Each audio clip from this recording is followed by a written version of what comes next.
All right. So our next speaker is Niclas. He's currently a PhD student from University of Tübingen. And today he is going to talk about a very important topic, which is this matrix vector product using Julia package. Yeah, exactly. Like I'm gonna talk about a really important problem. More specifically, I'll be talking about diagonal estimation or implicit diagonal estimation. And yeah, but before I will go in, I would like to highlight that this is a joint product, and like to thank my collaborators, Claudio, Felix, and Elias. So that's also really international. Also, like the main collaborator, Claudio, is unfortunately not here, but he's at Harvard at the moment, and we're like closely collaborating on this. And yeah, what will I be talking about? So as I already mentioned, it will be about implicit diagonal estimation, or the randomized version of this. So we'll go into what is this, why do we need it, and what does the Julia package what can it be used for? What is it about? So yeah, let's get straight to it. What is implicit diagonal estimation? So implicit diagonal estimation refers to the fact that we have implicit access to a matrix or a linear operator, in the sense that we do not have access to the exact entries, but we can access its action, or a so-called oracle, which means we throw a vector at it and then we get a times x back. And our goal is to estimate the diagonal. I mean, in the sense, this is a trivial problem, because you can take the unit vectors and then you take n unit vectors and you can extract the diagonal exactly. But this is kind of suboptimal for large matrices. So we want to get good and quick estimates. And yeah, this is actually not a super new problem. So there's an estimator for this called the Girard-Hutchinson estimator, or sometimes also BKS estimator. And it's pretty much influenced by the related trace estimator. So if some of you have seen that. But the difference is that for the estimator, we're taking point-wise operations, in the sense that we have Hadamard products here and point-wise divisions. And yeah, we do not need explicit access to the matrix, but only implicit access. And yeah, a few comments.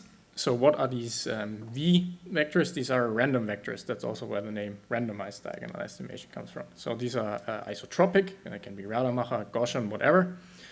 And this estimator is unbiased, in the sense that it, in expectation,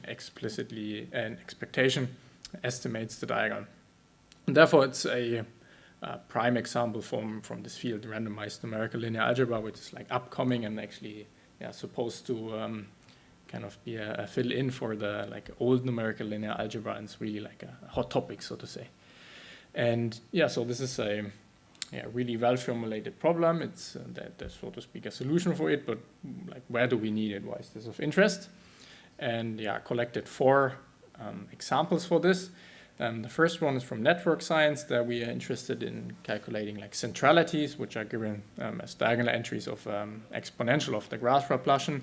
Then in material science, there are some like charge densities, which are kind of diagonal entries of this density matrix. Then in optimization, there's an optimizer which uses diagonal entries of the negative powers of the Hessian matrix, and in uncertainty quantification, in particular for regression problems. These the diagonal entries of like this Gram matrix basically give you uncertainties for coefficients. Yeah?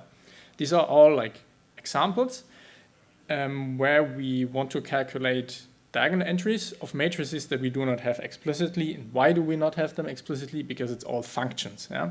This is also a core aspect of this package, that is able to calculate the diagonal entries of matrix functions. Yeah? And for matrix functions, we do not calculate them explicitly because it's very expensive.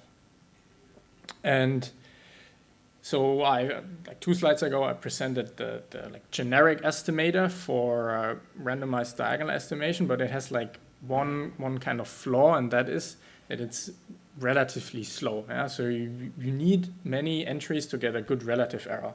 So there have been like substantial efforts to speed up this estimator and get improvements. So what are the kind of state-of-the-art methods that we would use to tackle this problem? And there are two main improvements over the standard Girard-Hutchinson estimator. The first approach is so-called deflation, and that is we do not use the diagonal estimator on its own, but we use it in collaboration with a low-rank approximation. That is, we approximate the diagonal through a low-rank approximation, a randomized low-rank approximation. That gives us already an approximation of the diagonal, and then we use the remainder of the matrix, meaning like matrix minus low-rank approximation, and approximate the diagonal of that matrix. And that already improves very much for like approximately low-rank matrices. The second type of improvements are the so-called adaptive algorithms, and they tackle the question like of the number of test vectors that we need, because it's a priori not clear.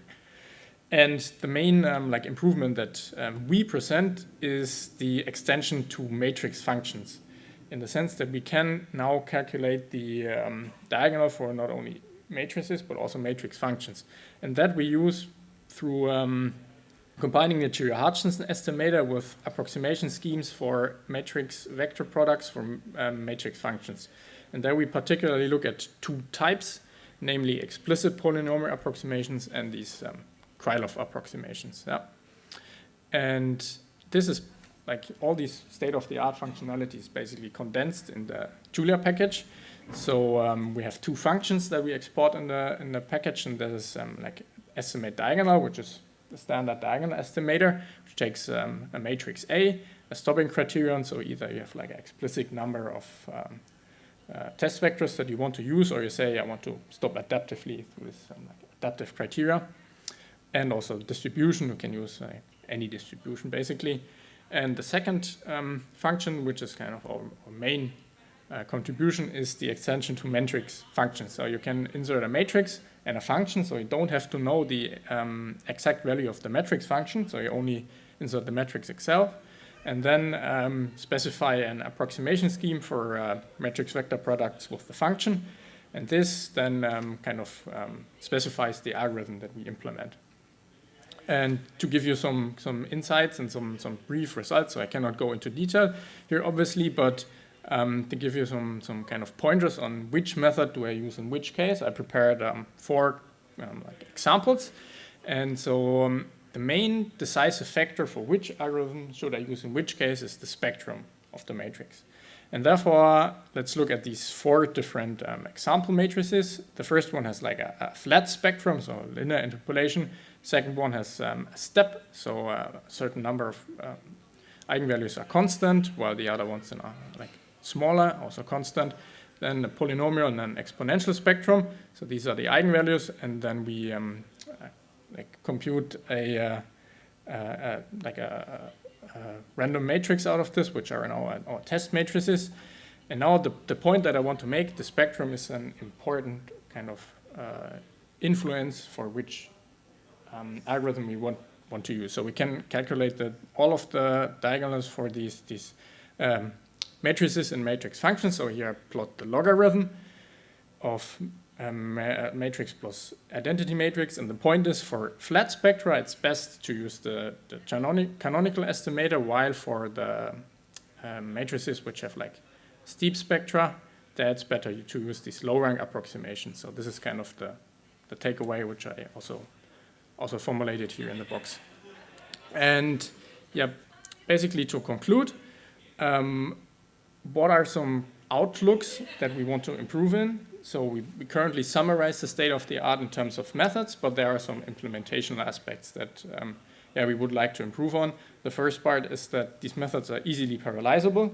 So this is what we want to look into, to really speed up and take the best of like hardware requirements and stuff, and also add further Krylov approximation methods, and dedicate these also to special matrices where we know that the estimator is kind of not performing well. So there's been a recent publication on this issue that for certain types of matrices it's kind of slow.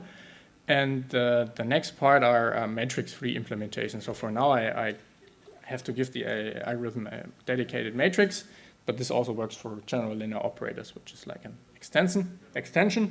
And also feedback from the community is very welcome. So in case you would like to have a look at our preprint, which is coming soon, so there's a website where you will then see it, or the docs, or also my thesis I wrote about it.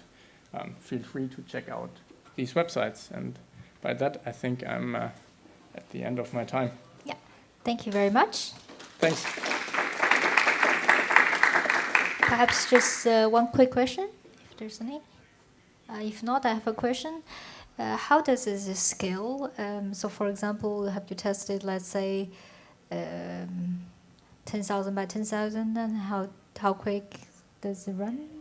I mean, the decisive factor is this matrix vector product, and this is the scaling part. Yeah. So the number of test samples you can select your size. So it's linear in the number of test samples, which is kind of the only aspect that's okay. So you expect, so it for scales example, as the matrix vector product. Okay. So it's scaled linearly. Yeah. Okay. All right. Thank you. All right.